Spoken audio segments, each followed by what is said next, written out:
Ayla Anderson has the morning off. Robert Walsh is our esteemed producer. And joining us on the phones from Knoxville, Tennessee, of VolQuest and On 3, he is Brent Hubbs. Good morning, Brent. How are you? Good morning, fellas. How we doing? Good. We are good. It was great to see Grant Ramey's slow NFL film-style clip of Tennessee football practice this week. Brent, when those clips are on my timeline, that is how I know football has returned. Yes, we got that, and then we've got Ramon Foster's former NFL team with two prima donna quarterbacks fighting each other. That's week. right. So we got a good football thing. Ramon, what was your best fight? My best Ramon? fight?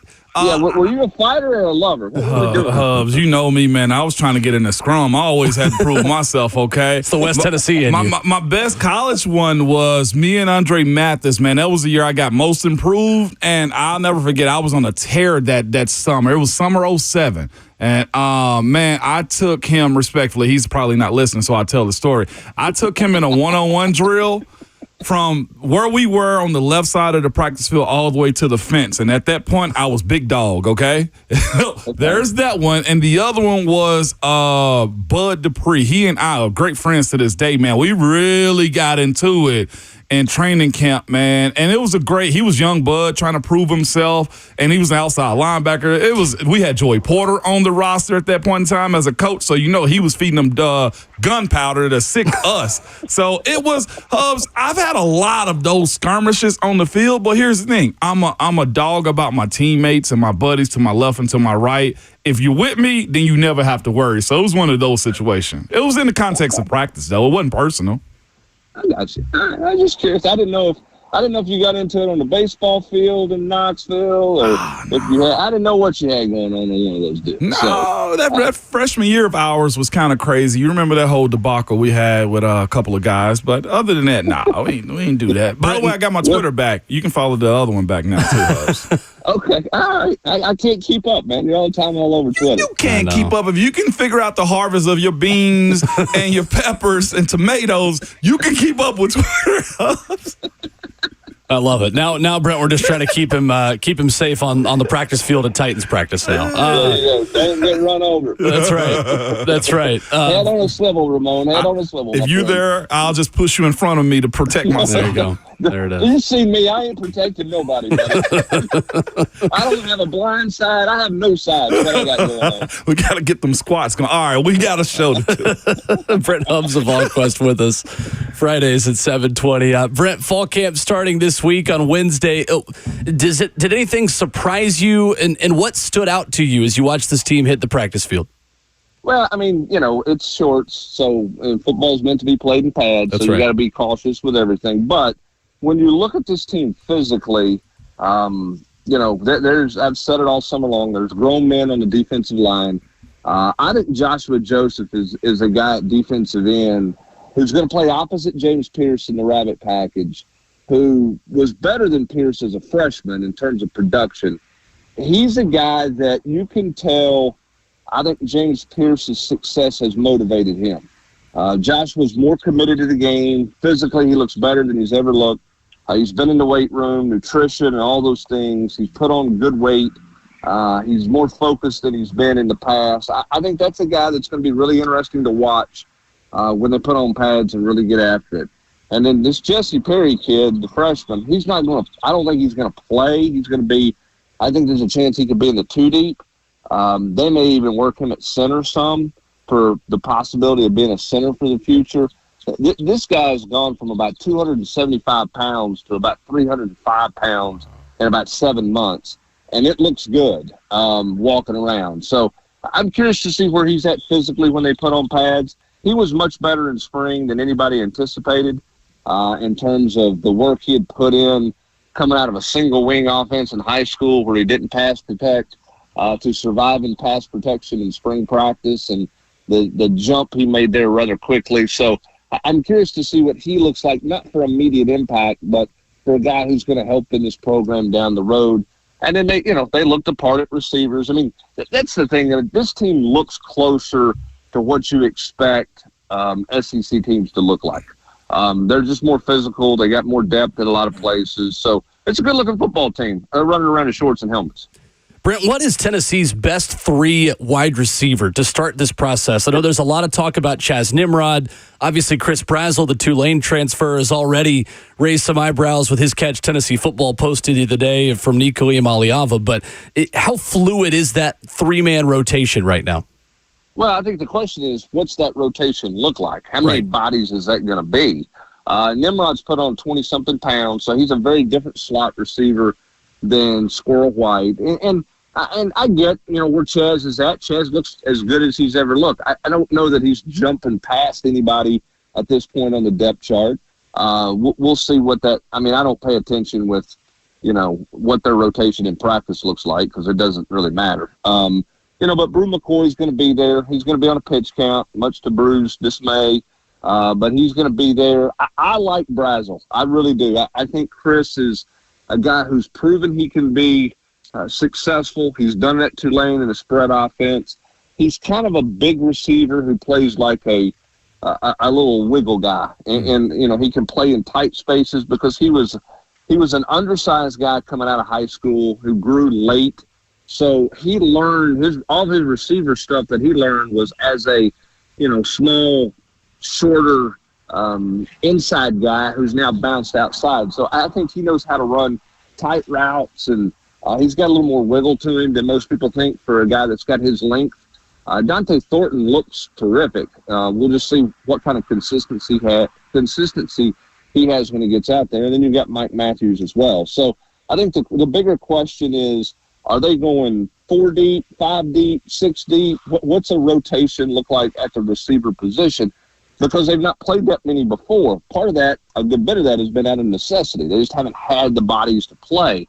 They've got him now, so what does Kelsey Pope do? How do they manage that in this fast-paced offense? Brent Hubbs of VolQuest on 3 with us this morning, talking Vols.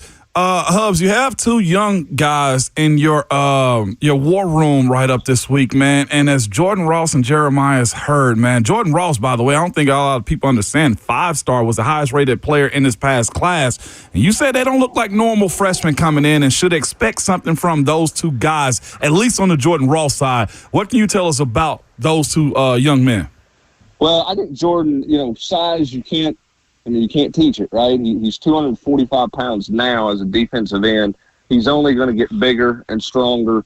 I think he's got a good twitch about him. I think this is a guy that his stock rose his entire senior high school season to the point that he became a 5-star. I think he's got a good twitch about him. I think he's going to be a good player. Now, he's in a room where, and this is a luxury, he's in a place where you don't have to have him right now.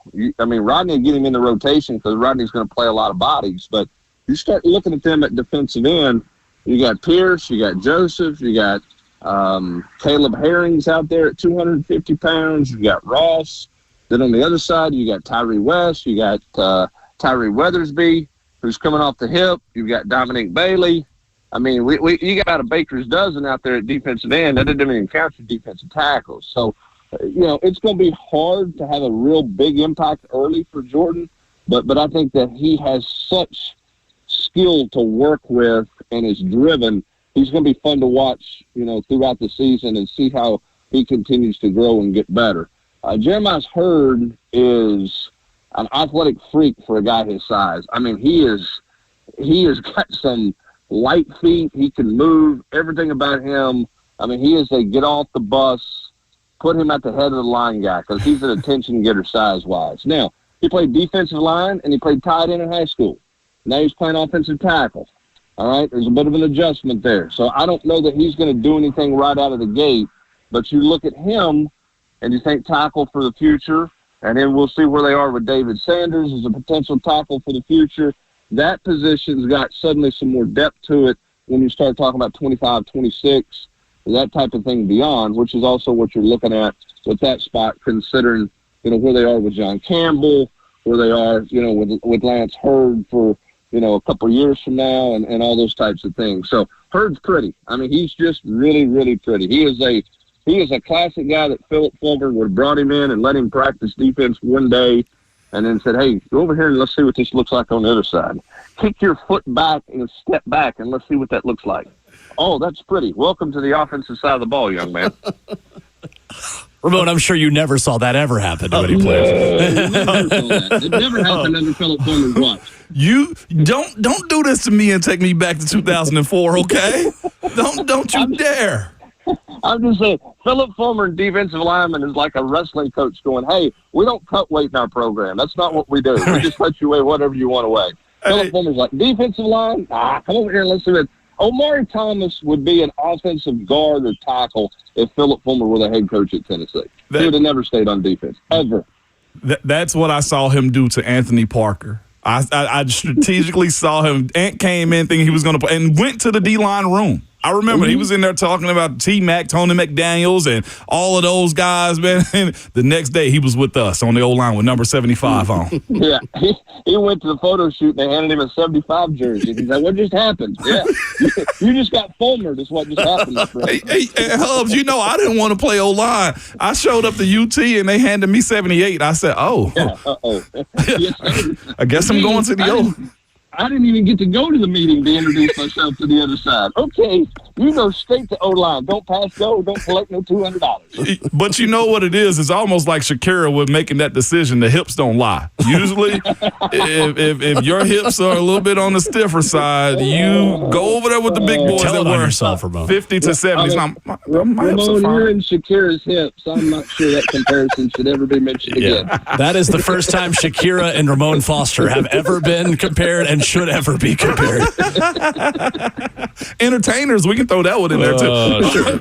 But either way, man, Hubs, we have to figure out, because Nico is a guy that a lot of folks are going to want to talk about too. But real quick before we get to this recruiting, man, what are they going to do with their left guard position, and what do we look like as far as depth at center and starter potentially at left guard?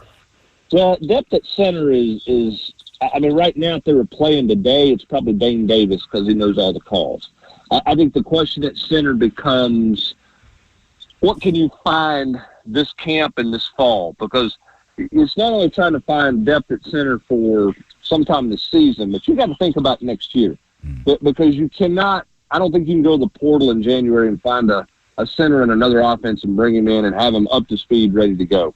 You need somebody who understands this offense inside and out, and you need time to do that. So they really got to find that center position now. It's Dane Davis on the short end, but he's a senior. So now we're talking about maybe Jesse Perry, William Satterwhite. I think those two guys are real candidates at center. Bison Lang's still snapping, so we'll see what that looks like, although he's not been able to really run with that job since he's been there. Left guard is got more depth, more bodies to work with there. It can be Andre Kuric, who's had a good summer. He's healthy. Certainly Jackson Lampley is in the hunt there and should be in the hunt. He plays best football at the end of the year. I think he's a viable candidate to be a starter there. You've got Vlad Umarov is a young guy who is working there. He's probably a little bit behind those other two, but he's certainly capable of playing, I think. Just needs experience. So, you start there with those guys. And, again, Davis is a swing guy. He could play in there at guard if you needed him to play at guard. He can also play any other tackle position. He can really play all five positions. So he's going to be kind of your number 6 guy on the offensive line, I think, when this season gets off and running. And then we'll see. I'm okay with him at left guard. I think they'll be fine there. I think schematically they'll be fine there with what they do in the run game. I think you can mix and match and make that work. And I think Nico's legs will be much better in terms of escaping pressure this season than it was in the bowl game. I think that's one of the things he really learned in the bowl game is clocking your head, stay out, get out of the way. He's not going to get sacked 6 times in games this fall, I don't believe. VolQuest's Brent Hubbs with us this morning here on Ramon, Will, joining us every Friday here on the show. Brent, we have had a big prospect to potentially commit to Tennessee, I feel like every weekend for the last 4 weekends. And this week, it's On3's number 1 quarterback in the class of 2026 in the country. In Greensboro, North Carolina's Faison Brandon. What is his skill set? What does Tennessee like the most about him, and where are they at in his recruitment? Oh, I think they're in a great spot with his recruitment. Tennessee, Alabama, he was in Knoxville last weekend. I think his family really likes Knoxville. Great family, by the way. Mom and dad are terrific people. I think they're very comfortable in Knoxville. I think he's very comfortable in Knoxville. What's his skill set? I think he's very accurate with the football. I think he's accurate with the football off platform. He's got a great frame to work with. I think he can be a running guy if you want him to be, and can take advantage of that skill set. But I think he's got a good, strong arm, and I really like his game. I really liked him. And watching him at camp 2 years ago when he got the offer, he was, hadn't filled out physically, but you saw it and went, man, that guy looks good. I mean, he's got a lot of good things about his game. And then he came back for camp this summer, and you're like, oh, he took a major step this past off season, physically and just his arm strength and physically and just how he looks and filled out. I think there's a reason why he's one of the top quarterbacks in the country, or the top quarterback in the country in the class of 26. I think he'd be a nice fit in Tennessee's offense. And Brent, it seems like we're talking about a lot of prospects who have been recruited by Josh Heupel since they were freshmen or sophomores in high school. And you hear a lot of these guys talking about the relationships he's built. Is that one of the biggest reasons, in your opinion, why Tennessee is on fire the way that they are? I know we talked about the Alabama win in 2022 obviously being a major benefit, but I feel like I'm reading a lot when you guys talk to these commits that, yeah, Josh Heupel was the first one to offer and to really invest in a lot of them. Well, I think that Josh Heupel's recruiting team, and I don't mean coaches, I mean the people in the back room, the evaluators, all of those people in the back probably don't get enough credit for what they do in terms of trying to be out in front and be early with some offers. And I think they do a nice job of getting Tennessee, to the point of having getting the tape in front of the coaches that they need to see, culling stuff out, making it easier for the assistant coaches to do the evaluations, which helps you speed things up a little bit. Here's the other thing, too. We talk about NIL a lot, right? NIL. At some point, when the money's pretty even, it comes down to where you're most comfortable. So you got to go recruit them. I think Oregon is learning this, right? Oregon just kind of had the thought process of, we'll just go buy us a class. And they've lost 3 or 4 commits in the last 2 weeks because they don't really want to work in live in Eugene. And I don't think they've got the coaches have the relationships with those players that other schools have. I think they've just said, well, we'll NIL it. You can't just NIL it because everybody's got NIL funds now, okay? I mean, at the Power 5 level, everybody's got a plan for NIL. So at some point it comes back to old school recruiting and your relationships, and you've got to work at it. And I think a guy like Alec Ablin has had a year to recruit and a year to get to know guys, and I think you're seeing the fruits of his labor at the tight end position. Josh Heupel has established himself here. Quarterbacks know what this thing is about. They know it's successful. And Josh Heupel can not cherry pick and get, just whoever he wants, but he makes an early decision on who they want. Like George, right? There was other quarterbacks in the class, and a lot of people were looking, is Tennessee going to go here, going to go there? Josh Heupel made an early decision. We want George.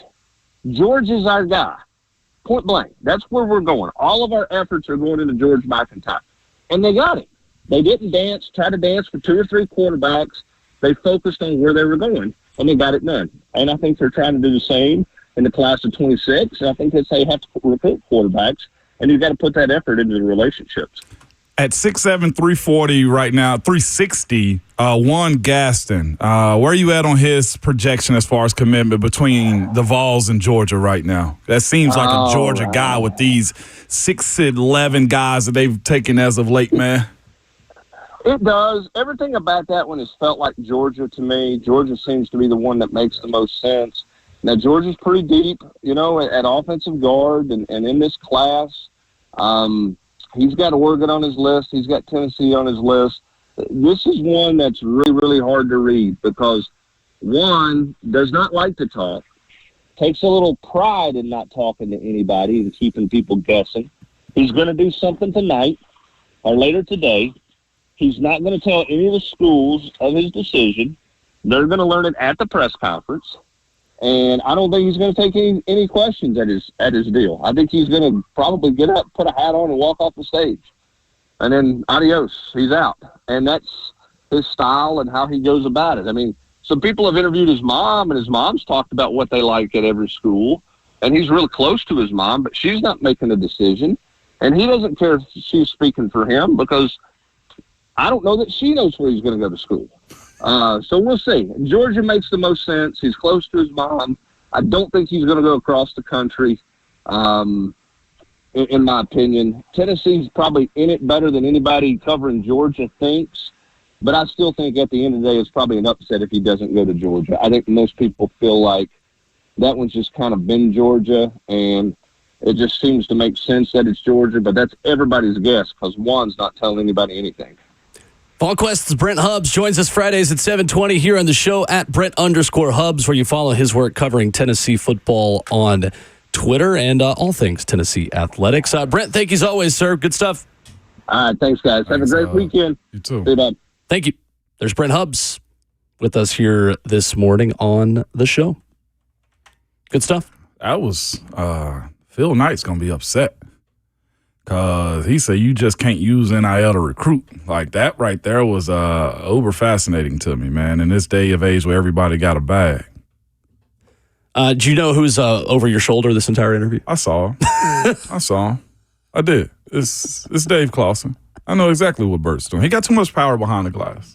Way too much power, Bert. Oh, my goodness. What is this? Coming up next, Simone Biles is the GOAT. Enough said. We'll talk about it next.